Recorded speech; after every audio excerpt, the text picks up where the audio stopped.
नमस्कार शेतकरी मित्रांनो, आपण या ठिकाणी पाहिजे आहेत की बेड मारून झालेले आहेत। आता या ठिकाणी आपण मिरची या पिकाची लागवड करणार आहेत। तरी मिरची या पिकासाठी आपण 4x1 वर अंतर घेणार आहेत आणि बेड मारून झालेले आहेत। त्या यासाठी आपण बेसल डोस टाकणार आहोत। तर त्यामध्ये आपण बेसल डोसामध्ये या ठिकाणी 20 किलो DAP घेतलेला आहे। तर तसेच त्यामध्ये ऑर्गॅनिक कार्बन यासाठी आपण लिंबोळीचे 2 पोते घेतलेले आहेत 40 किलोचे। तसेच या ठिकाणी आपण पोटॅशचं 1 पोतं घेतलेलं आहे एकरी या प्रमाणामध्ये।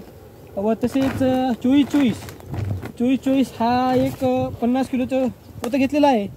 आपल्या शेतीमधील सिलिकॉनचे प्रमाण कमी होत असल्यामुळे एक सिलिकॉनची बॅग घेतलेली आहे। आपल्याला सिलिकॉन ही 12 ते 13 रुपये या किलोप्रमाणे भेटते।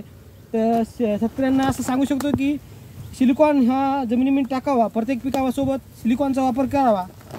तसेच या ठिकाणी आपण मॅक्रोन्यूट्रनची 10 किलोची बॅग एकरी वापरणार।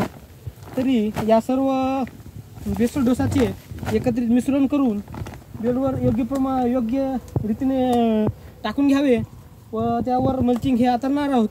तरी एकरी ज्या प्रमाणात आपण बेसल डोस घेतलेला आहे, तर शेतकरी बांधवांना माझी विनंती आहे की बेसल डोसामध्ये ऑर्गॅनिक कार्बन म्हणून आपण लिंबोळी या खताचा जास्तीत जास्त वापर करणार आहोत।